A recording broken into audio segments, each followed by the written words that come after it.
Night Times Thursday magazine is made possible by a grant from the Pillsbury Company Foundation on behalf of Totino's.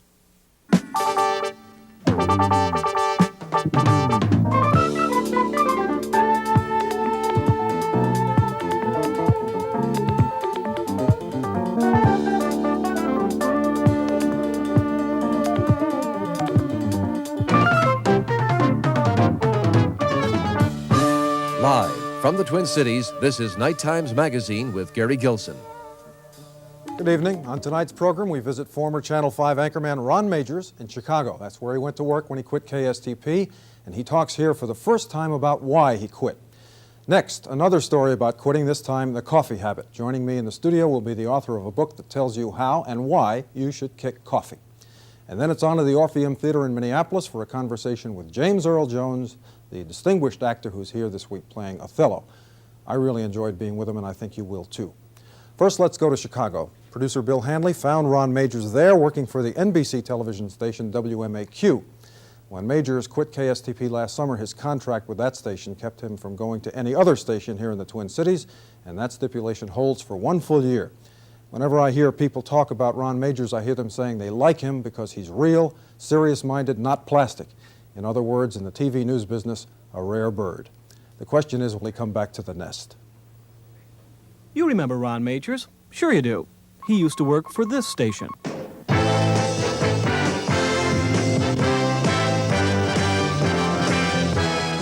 For 7 years, Ron Majors was KSTP's lead anchor, the face and voice of KSTP News for tens of thousands of people in the Twin Cities. Some say he was the chief reason for the news division's strength during the late 1970s. Today, there's a restaurant not far from KSTP where hangs one of the old station bus boards. All the old familiar faces are there, except one.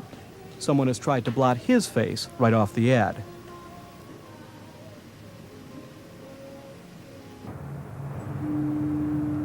We found Ron Majors in Chicago, working, perhaps surprisingly, not as a regular anchorman, but as a street reporter for WMAQ TV, the NBC station.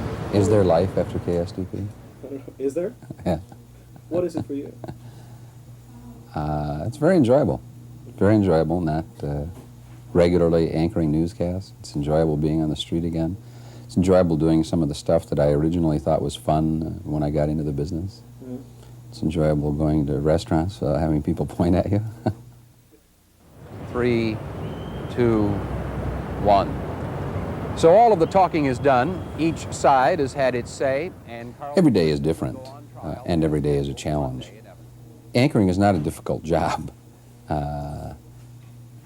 know, when I was in the second grade, I was in the Bluebirds reading group, and we weren't supposed to know that the Bluebirds were the best readers, but we figured out that we were better readers than the Robins and the Sparrows, and that was about all the recognition I ever needed for my reading, and that's basically what anchoring has become.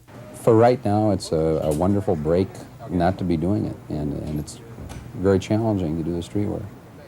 Despite the fact that Majors has only been reporting in Chicago for a short time, he has apparently impressed a number of people, including the TV critic for the Chicago Tribune, Ron Ulrich. Ron is new to our market, and I haven't seen everything he's done, or certainly not everything he's going to do, but I have said in my column that I'm impressed with him.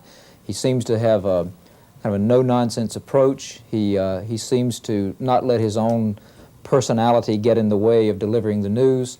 I hear from his shop that he is somewhat of a leader in-house, or is an emerging leader, which is important, I think, for an anchor, and seems to be a serious journalist.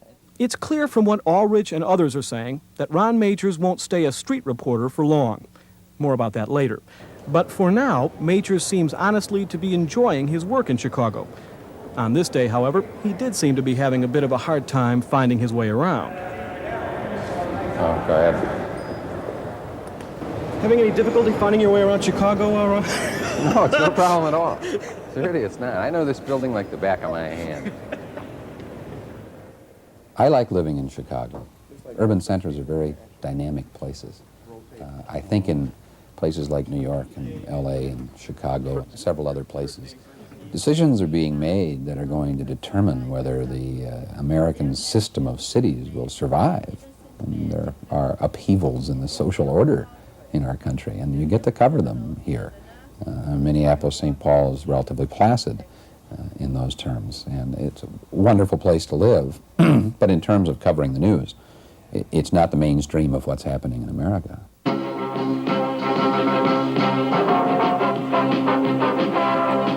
5 on 5 from Chicago's News Center, Channel 5. In his cramped and undecorated office at WMAQ, there is only one visible reminder of Ron Major's 7 years in Minneapolis. It's a reminder, too, of a continuing mystery still surrounding the former KSTP anchorman. Why did you leave KSTP anyways? I'm curious as to why that seems to be a burning question in Minneapolis. Why did Ron Majors leave KSTP? In the 5 months since he left KSTP, Ron Majors has never publicly commented on the reasons for his resignation. In agreeing to this interview last week in Chicago, he assured us that he would have nothing to say on the subject. But when we asked him about the relative quality of TV news in the Twin Cities, his answer was a surprise. I think generally television news in Minneapolis, St. Paul is very good. I think WCCO does an excellent job in news. I think KSTP does a competitive job in certain aspects of the news. A competitive job in certain aspects of the news.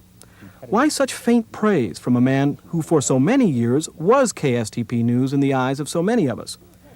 Only at this point would Majors begin talking about the frustrations which eventually led to his resignation. There were also, from time to time, rules that were set forth by Stanley Hubbard or other management people about the kinds of things you would cover and how to cover them that I didn't agree with and that I felt made the job more difficult than it should be. Mm-hmm. Talking about issues, talking about trying to do longer issues kinds of pieces? I don't want to belabor this, but I am interested in...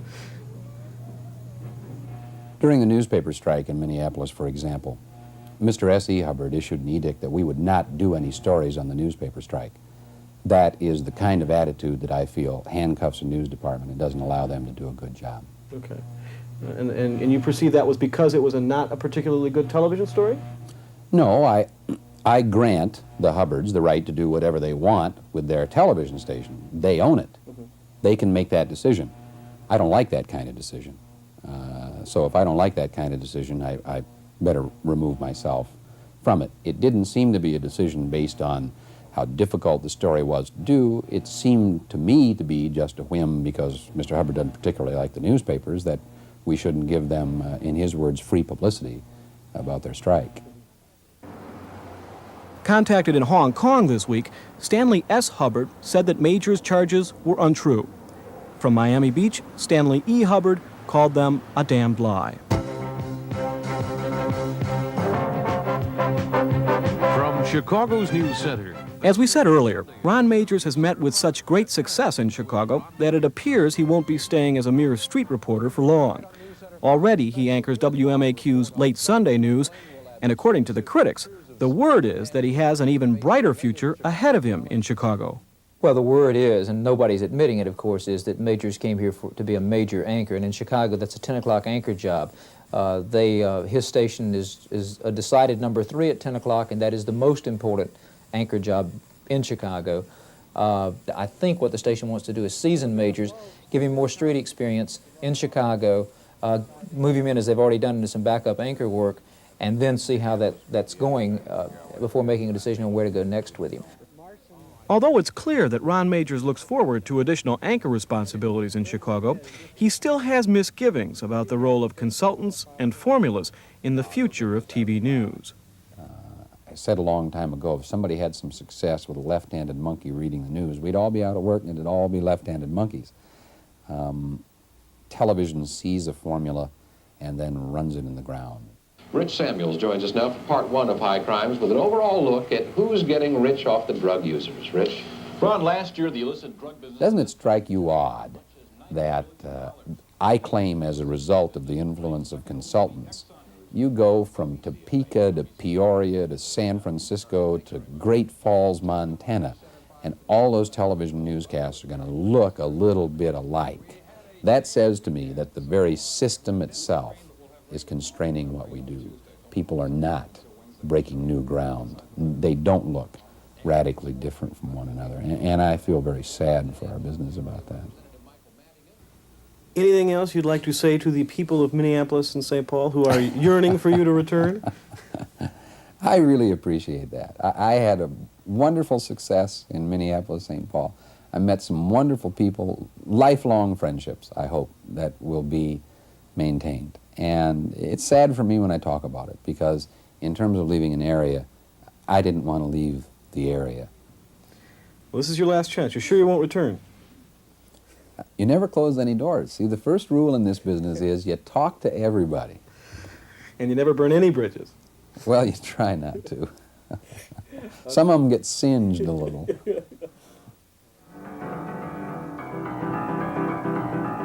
Won't you come home, Ron Majors?